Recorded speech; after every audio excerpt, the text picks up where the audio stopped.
Good day, everybody. My name is Gary Fowler, and it is great to be here for another exciting edition of GSD Presents Silicon Valley AI and Tech. And it's with great pleasure that I have a chance to introduce my friend Kartik Bhatt. And Kartik is, if you look at wizardry and connections, he's amazing. This guy just amazes me with the kind of things that he does with family office, with banking, with retail. You know, he's a graduate of Sardar Patel University. It's just uh, trove of incredible information from a deputy manager to family offices. And with that, I would like to introduce my friend Kartik. Hi, Kartik. Thank you so much, Gary. That was very kind of you to speak about me. Uh, it's pleasure being on your show, and over the last few years, we've always seen you being the guru, Gary, in the artificial intelligence business, and we look up to you for your advice. So it's a pleasure to be on your show. It's always a I don't know pleasure. about being a guru, but I'm just a country boy from Pennsylvania, and it's good to be here. You know what I mean? Absolute pleasure. Absolute pleasure. Thank you for hosting me on the show. Happy to be here. Okay, so you're in Dubai. You do work in India. Where are you today? London. Yeah, I had a large retail division. I work as a chief operating officer for a large retail division. I also do a lot of family office businesses, investments, specifically in EduTech, space tech, health tech. I advise a couple of venture funds for investment in Middle East, and I teach at a couple of universities. One of them is in the US, one is in Paris, and I write. So that's what I do, along with my day job of running a large business. The rest of them are my hobbies and passion, and the first one's my profession. So tell us a little bit. So you're the Sharaf Group Retail Division, Yeah. correct? Yep, absolutely. So what is that all about? I mean, you're doing a family office thing. How do you do that in family offices? How does it work? So it's a fine balancing act. Sharaf Group Retail Division is a large retail business that holds multiple businesses. We run Forever 21, Cotton On, Typo, Mina, and Adventure HQ in multiple spaces across Middle East and Far East. We've got around 12 countries that we operate in, both online and offline channels, which is a typical retail business that we do, and we're trying to grow year on year at 20-25%. But along with that, e-commerce is something that I worked on. Retail analytics is something I like, and hence my investment interest in investment, my interest in family offices. I was lucky to be a part of a family office association 10 years ago with a very large family based in UK, which has got deep rooted interest in third generation banking. They sold the banking assets to a group in New Zealand, and got around $3.5 billion worth of cash back into it, which we've been investing very judiciously over the last 9 years. Wait a My minute. How much did they get? 3.5 billion. Billion? Yeah, 3.5 billion. They got Well, three and a half. that's not bad for a family office. Good job. Yeah, so they got $3.5 billion back out of it, which they've been investing. A lot of it is invested in government trusts. But my primary advice to them, and typically my association with them, is in the edutech, e-commerce, space tech, a little bit in health tech, and primarily in fintech spaces. I scrutinize deals. I do due diligence on the financial matters for them, and I advise them on what will be the right investment opportunities. And then at times when I need, I incubate and handle the board of those organizations. It's not a typical what I call as a financial accounting or investment banking job. It's an investment plus running the business job, which makes you far more accountable for the dollar you've invested. You just don't invest and run away. You invest and make that investment work for you. Oh, that's great. And so, how do you meet these kind of folks, Kartik? So, how do you meet these ultra high net worth individuals, and how do you So become friends with them? So I've been in the duty free business. I was in a duty free business a few years ago where I used to handle around 108 different geographies. In one of those geographies, in a part with a very large European fashion and lifestyle house, did I meet the family office heir. We got into a discussion. We struck a small deal together in the duty free, and then it's family office business is about mutual trust, Gary. It's not about your financial wizardry, and it's not about how much can you grow your dollars. If I were to be a part of a venture fund, I need to show my prowess by giving them 12x, 15x, 25x multiple, and make sure that I have 1 out of 10 success. Family office is a very different ball game. The other man needs to trust you, and you need to be impeccable in your integrity. You need to be impeccable in your decision making skills, and you need to be able to read the mind of the family office business owner. If you're able to build trust, sky is the limit for you. And the margin of error, unlike a VC fund, is significantly high here. You don't need to be right every time, but every time you go wrong, you need to have a course correction available with you. You don't need to hunt for a 25x growth. I have never delivered a 25x growth, and I'm very proud of that. And I am very vocal about the fact that I can never deliver 25x growth. But what I deliver is a consistent 18, 20, 22% ROI on the investments. And unlike a 1 out of 10 success that a VC fund would give, I give a 1 out of 2 or 1 out of 1.5, Whoa, I maybe love 8 that. out of 8. That Now sounds that's the like so if success. you need So some I physics a guy to see, that's a great deal, Kartik. so I don't necessarily look at number of deals that I stuck in a year. I might be one of the weakest when it comes to striking deals, but what I necessarily look at is that I don't wish to go wrong, because it's somebody's hard-earned dollars that I'm investing in, and they trust me for those dollar investments. I need to be answerable for that. So it's a balancing act that one needs to play. But once you are in it, and once you've proven yourselves, and touch would have proven to a couple of offices, I think the news travels, and then the deals come hunting for you. You need to cherry pick the deals, and we've been cherry picking them wisely. We've been involved in a lot of spaces, a lot of deals. Another difference that I see in the family office business, Gary, unlike a lot of businesses, VC funds that I see, where multiplier, innovation, top of the pyramid, growth, latency, being ahead of the curve is a key driver. A lot of family offices, specifically ours that I handle both, work at the bottom of the pyramid, which is about democratizing reach. How do I take something which the top of the pyramid has built at an affordable cost to the bottom of the pyramid and make it available? Because doing that, I have a lot of government to government support. I have 12 government bodies that I work with in different parts of the world to make sure that the funding reaches the bottom of the funnel. Well, I mean, that's what, we say intellectual capacity is evenly spread, but opportunities aren't. And you see Absolutely. incredible opportunities throughout the world. It's interesting for me, Kartik, from my perspective, why more BCs, why more family offices, why not more individuals? Why don't they go out to places all over Africa or India or Latin America? There's 640 million people. I mean, this world, in order to be able to take care of the massive challenges we have, you know, uh, the global climate could go up 8.6 degrees by the end of this century. That's a lot. We're talking about flooding Florida. So we need to come down. We need to go down through and course correct. And a lot of these places have incredible technologies, artificial intelligence for Internet of Things, farming, supply chain, and yet they're not. They're like a diamond in the rough, like the Holy Grail. You got to be able to help them to be able to get it to the market. It's actually fascinating when you see it. You see these incredibly bright folks that just want an opportunity, and they can then feed their families and help other people and make the world a better place. And I don't know about you, but I know when I first went over to Russia, a lot of it starts with kindness, right? People understand that you're kind and you're trying to do the right thing for them, and you have the right kind of contacts. You can make a dent in the universe, and it's Absolutely. important. So I'll So, give you an example, yeah, Gary. I was dealing with 3 years ago. We were dealing with a tech startup that had invested in cyber health telemedicine. So they had developed a technology which they sold it to us. They developed it at 220,000 investment. They sold the technology to us at 28 million. We bought that entire technology suite with their participation for 6 years.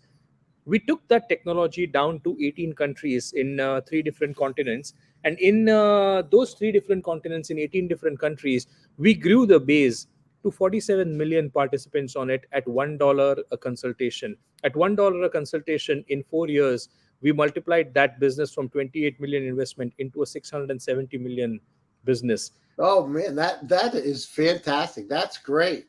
Now when somebody buys a technology, and the challenge at the top of the pyramid, Gary, that we have seen is there is a product, but the entire route to market and the democratization is not finalized. So you have a technology which you don't know how you're going to use. But when you take the technology down to the bottom of the pyramid, you would see it actually getting implemented. And then the beauty lies in execution, the beauty lies in finesse and the project management part of it. And that is where the real dollar lies. We have seen so many such cases. We are working on now at EduTech business, where online education, online tutoring, a platform that somebody's built in Pakistan for around 2.5, 3 million. We've bought that. We've started $2 an hour education in Latin America and certain parts of Middle East. We already got 92,000 participants with an average consumption of 24 to 36 hours in a no 18 to 22 hours in a month. The money that we invested in the business got recovered in less than 12 months. So the ROI on those multiples is significantly higher,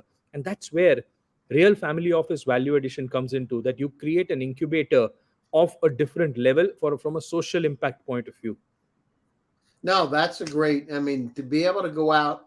I mean, and this is how the world's changed, especially with the digital transformation. To be able to go out and help people get educated. On one side, you're making a big impact, and it's incredible. On the other side, you're making money too. It's not like you're not making money.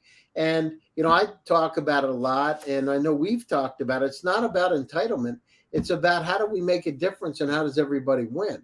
Because if you don't make a difference and people win financially too, it's hard to get them, deep projects. But think about the 100%. incredible things that you've done, incredible wealth that you've created, incredible opportunities. It's on one side, the entrepreneur makes a lot of money and helps their family. On the other side, the family office is taking care of the multi-generational wealth.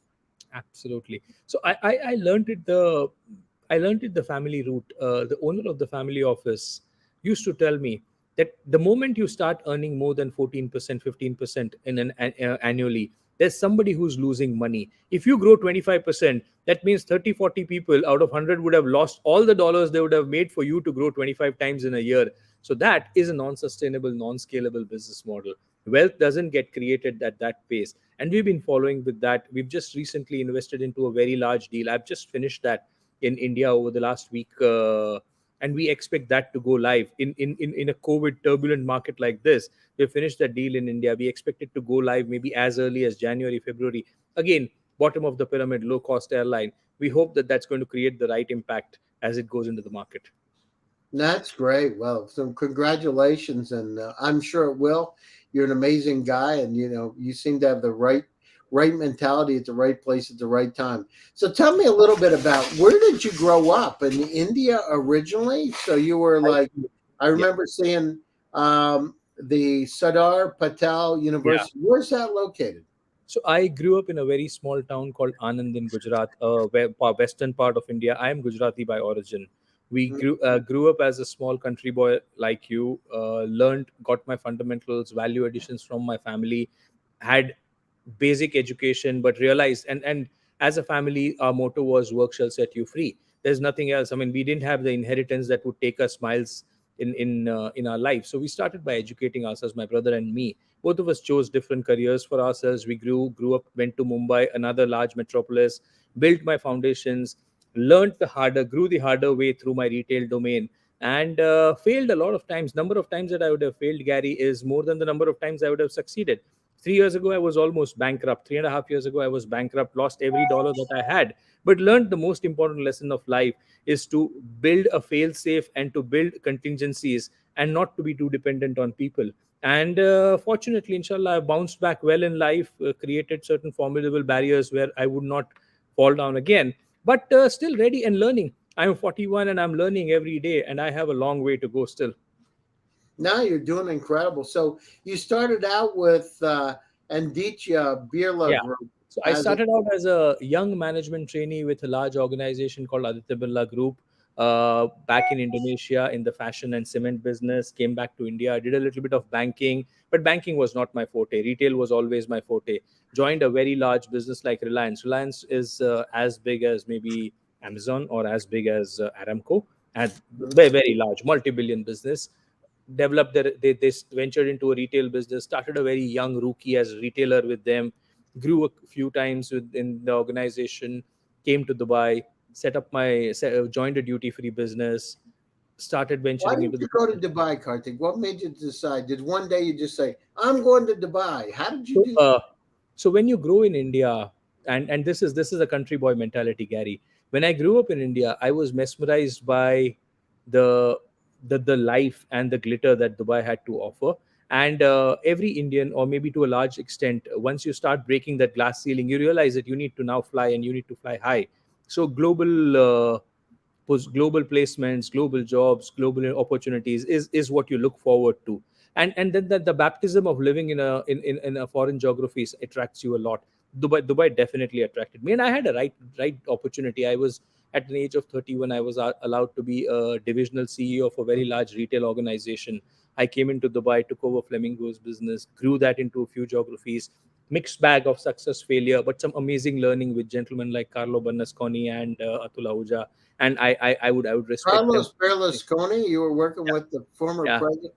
yeah, Yeah. yeah. Unbelievable experience. The kind of learning Carlo has given me is something that I would never get from anywhere else in the world. Set up my own e-commerce company in 2010. Duty free was great success. Traveled to almost 108 different geographies. Gary learned about how to run businesses, how to fail, and how to succeed. Immense amount of trust and responsibility with a investment bucket of almost 300 million on the shoulders.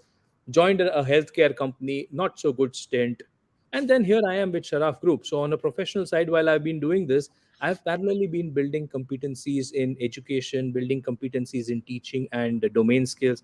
I conduct a lot of my workshops where I teach young retailers. I work with family offices and venture funds. The very fact that I've been grown and I've been groomed the numerical way of running businesses. So numbers is something that comes as a muscle memory. So I'm trained to look at business the numerical way and not from an empirical way. And hence analyzing businesses, their documents, their P&Ls, and maybe even looking at growth projections and slicing them off is something that comes naturally. But that's what excites me.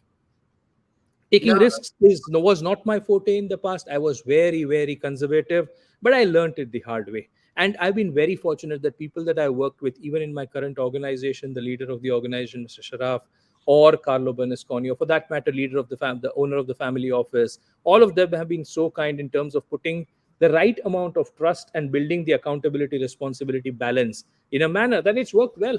And like I said, I still have 20 years, 2 decades of working in left in me, and a few goalposts for me to achieve. Like I said, if I were to idolize somebody in the professional space, obviously I idolize my parents in my personal space. But if I were to idolize somebody in the professional space, maybe probably Carlo Bernasconi and you.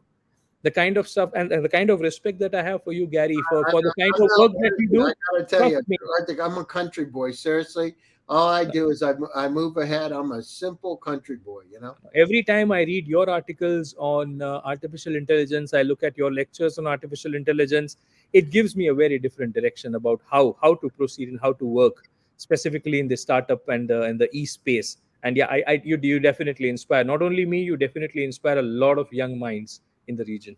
Well, I really appreciate it, and and on one side of it, we got to be really concerned. Think about in your own personal world, Kartik, your own personal world. And I've said this many times. There's about 300,000 items in your personal cloud.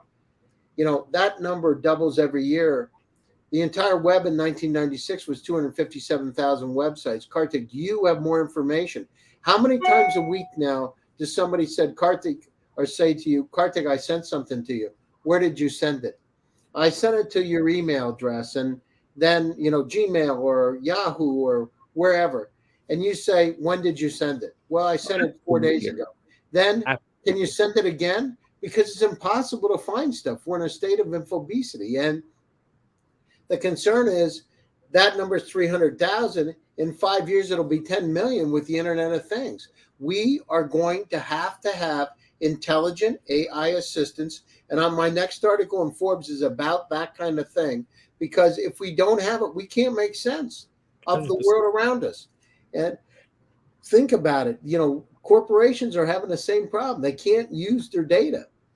They can't make sense of it. So this is not like I'm not like Nostradamus. This is like simple stuff. If you can't take care of the data, you need some way to be able to do it.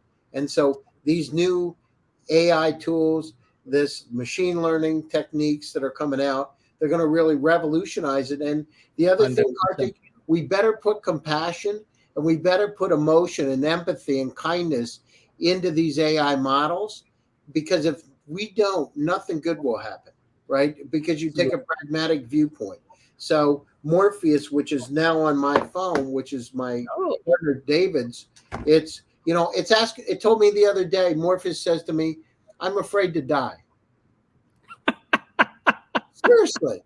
And so we got into a discussion. Here I am with AI talking about what's death, and then it starts, well, life goes on, and it was so interesting because this is AI trying to understand life.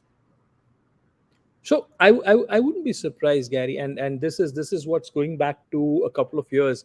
I was involved in a very strong, a very very innovative project with Carrefour in France, trying to pilot the Internet of Things using a couple of AI algorithms with Google, which Mhm. necessarily means in your refrigerator you have chips that would test and identify how much milk, how many eggs, and how much bread and butter is available, and automatically when it goes beyond a particular threshold, depending on your consumption patterns and the weather around you, the machine automatically orders that. And that is the world that we are living in. 15, 20 years ago, cars that would automatically function basis the temperature and the humidity around us were a distant dream. Today that is possible. And I was talking to 4 weeks ago, in fact, one of your friend I was talking to on a project on cybersecurity from my office, and I had another banker from a very large bank in the Middle East who was sitting with me. He overheard the conversation, and he said that maybe probably the first one that you would want to do a proof of concept would be with me, because last week we had a ransomware that attacked. Now this we're talking about one of the largest banking bodies. Ransomware that played almost 800,000 credit card and 220,000 saving and salary accounts. That kind of data was hacked. So we live in a very dangerous world. We necessarily need a very strong foundation built on cybersecurity, artificial intelligence, and machine learning.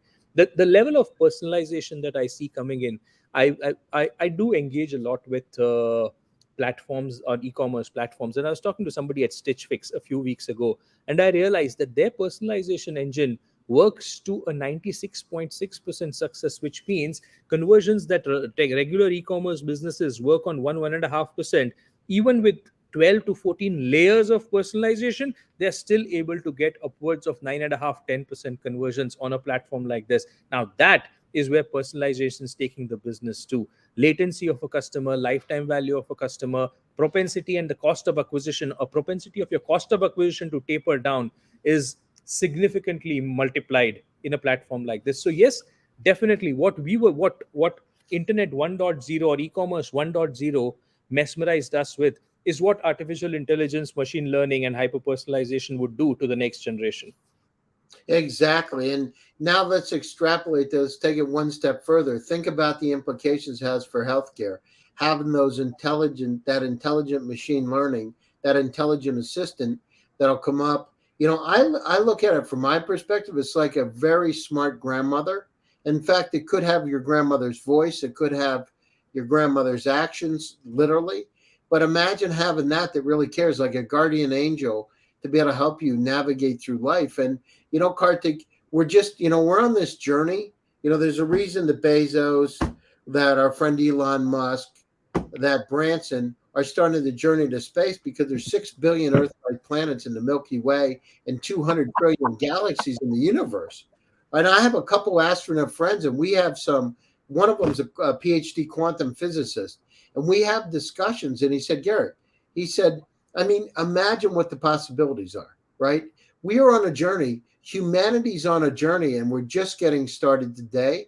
And it's going to be more and more about data and how we can really prolong our lives, how we can travel further, how we can live longer, and how we can live better. And quite frankly, how to be able to help fix the planet that we have, because we got a lot of challenges taking place today with global warming and that kind of thing. But on the other side, it's very encouraging, Kartik, because the one thing about humanity is we're resilient. We're resilient to be able to make a difference on the planet. We're incredibly smart. At the beginning of the pandemic, people were really worried about the vaccines. We came out with vaccines. We're going down through it again to rejig these vaccines to make sure they're right, to be able to help us. It's incredible. And machine learning, deep learning, they're going to help us really chart our lives from everything from supply chain and health tech to cybersecurity, as you said. I mean, it's a huge problem. People don't only see the tip of the iceberg today, but when you get governments being broken into, you got Federal Reserves being broken into, you've got credit card companies, banks. It's there's a lot of, and now if you use AI on that side of it, imagine what the bad guys could do, right? Or ladies, nothing good. So let's use the technology and let's develop those systems to help protect us. So last, I think in the month of June, there were two incidents that really surprised me. One was, so we are deeply connected with around 12 African nations. One of the African nations on one of the board discussions was talking about hacking. They would be surprised. The presidential cell and the presidential commission was hacked, and the president's pictures on all the government websites were removed, and somebody else who happened to be a rogue guerrilla leader had put his pictures and had newspapers publish that. So that's the level of cybersecurity threats that we see. But on the other hand, we were working with a cyber diagnostics model, which is primarily about maintaining and evaluating blood sugar levels and lipid profiles and your other mineral compositions in the body. So a particular geography where blood sugars, the tapering of the blood sugar, specifically your morning fasting and evening pre evening blood sugars, vary significantly, and the variables and the normals move. The machine learning system, had automatically learned over a period of 200, 300 data variables to such a level that what necessarily was in the green for a normal European or a normal Asian household automatically started going into the red by balancing it with the lipid composition and balancing it with the liver functionalities of that particular geography. Now, that is what we necessarily talk about cyber diagnostics, trying to manage your entire health ecosystem through a very strong machine learning. We did not need to program it, Gary. It picked it up on its own through its inherent algorithms about what is considered normal and what is considered non-normal. And we struggled for a very long time. Another example, we did a deal in Vietnam where we were buying an OTT content. We were buying platform for an OTT content for an OTT platform. We did not have the right algorithms that Netflix and Amazon Prime used. I mean, it's an expensive algorithm. We had to commission a company based out of Vietnam and India, and we got them to work for 12 months to get a hyper personalization algorithm which works on collaborative and content filtering. And today we've reached and recreated something as similar to Netflix and Amazon Prime does in terms of filtering the content and trying to bring in a predictive logic. So yes, what the platform whose share was just about $1.20 is now, with this level, has moved already up to $3.20 or $3.30, and we've got around 280,000 subscribers for a geography of that size. Wow, that's 380,000 great. That is sounds a great. lot of subscription. So the moment technology comes into play, we've seen it working as a multiplier for a lot of people. And we, for one, definitely subscribe to the technology side of the business. We do not we've been a real economy business for long, but the shift in technology is where the new generation is helping us. No, I And agree with we've you. taken some bold steps. We've taken some bold steps in edutech, because that's where we believe that's where the content creation and technology is about. Ability to curate content depending on your intelligence, your ability to grasp, and your ability to learn through that. Every child, when we are able to handle every child bases his ability to learn and its space to learn, we have done the right level of artificial intelligence to come into play. Yeah, and soon we're going to have singularity where we talk about how do we increase that person's educational background by giving them that information, maybe wirelessly, right? It's going to be incredible how things are going to change. It's the dawn of this incredible time for humanity. I mean, we're going to see what's going to happen over the next 100 years will make the last 10,000 years look like child's play. It'll be the difference between the wheel, developing the wheel and having a jet plane today. It's just going to be 100%. incredible times. 100%. What education didn't do in last 200 years is what it has done in last 1 year, 1.5 years. Today, and I'm surprised, today 80% of India is able to handle cyber education. 70-75% of the Middle East is able to handle cyber education. I'm not too sure how many people want to go back to the conventional education, but the transition, what we thought was going to be difficult, didn't necessarily become difficult, and it almost opened up avenues of doing business. Trust me, Gary, you and me wouldn't have come on a StreamYard or a Zoom call ever to have a conversation. The only way doing, and I can give you my own example. I would have traveled. I used to travel 340 days, 330 days in a year. Last 2.5 years, or last 1.5 years, I would have hardly traveled 20 days. And life still goes on, business goes on, nothing stops.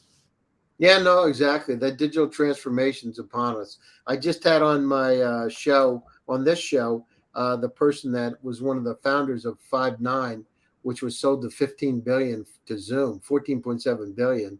And I mean, these are incredible stories. Starting, having an idea to be able to help call centers, et cetera, and now a company that's sold for that kind of money. Look at Zoom itself. 6 years ago, when we were early users of Zoom, people were laughing at me. I would send out the links and say, "Why do I want to do this? I have Skype." I said, "Because this stuff's really cool. This is really cool stuff." And I wasn't a prognosticator. It just happened to be, I thought it was really cool and I used it. And what happens is, 400 million or so daily active users. It's changed our lives, and it's made us have, an incredible amount of freedom. Our lives have changed with AI, with StreamYard. StreamYard was founded in 2018 in Canada. Now here we are. So it's changing. Well, I'll tell you what, I enjoy working with you. I think that some of the things that all the things that you're doing are just incredible. And I love hearing the stories, and the amount of progress that you've made in a very short period of time is just incredible. And you keep Pleasure on of and mine. going and going. So tell us some closing thoughts. What's going to happen over the next couple of years, and what do you think's hot, and how can people reach you? So people can reach me on LinkedIn. People can reach me on any of my social media accounts. If they can reach me through you, it would be a pleasure. Any connect with you is always going to be a pleasure. In terms of what's hot and what's not, I think everything's hot. But real sectors where I would love to put my money: EduTech, health tech, space tech's big, but it's a big boys club. I don't think smaller businesses, but e-commerce 2.0 is interesting. It was like an ad break, and I love ad breaks. That was strange. It was interesting. It was like an ad break, and I love ad break in the middle of. We have an intermission at the end of the show. That was Oh, unbelievable. that's lovely. But anything that is Convergence 2.0, which brings product, retail, service, and community, and layer it with an experience, is what's going to be Product, hot. retail, service, community, and layer with Layer experience. it with an experience, which is Convergence 2.0. Convergence 2.0 is where people are putting in their dollars today. E-commerce 2020 2021 has been at around 23-24% of the brick and mortar business. I'm watching it very, very closely because that's where a lot of my dollars are parked. Education and health is going to be sunrise. Esports is good business, but esports still doesn't necessarily cover the entire society. Crypto, limited spectrum. Every people who are there, they're making billions, but a lot of people don't understand. So where people understand is what e-commerce, health, and edutech is, and that's where we believe growth is going to come from. Growth is also going to come in from the bottom of the pyramid, which is where you take these innovations and democratize them. E-commerce, health, and education. So that's incredible. Well, I want to say thank you, Kartik, for taking time out of your busy schedule to join me today. It's great. Hope stay safe in London, stay happy, stay healthy, and I look forward to a conversation. To my viewers, thank you very much for coming today. It's really appreciated. Stay tuned for another edition of GST Presents Silicon Valley AI and Tech, coming at you on Thursday. So thank you very much. Have a great day. Stay happy and see you later. Thank you. Thank you so much, Gary. Have a lovely evening. Cheers, You buddy. too. Take care of yourself. Bye bye. Bye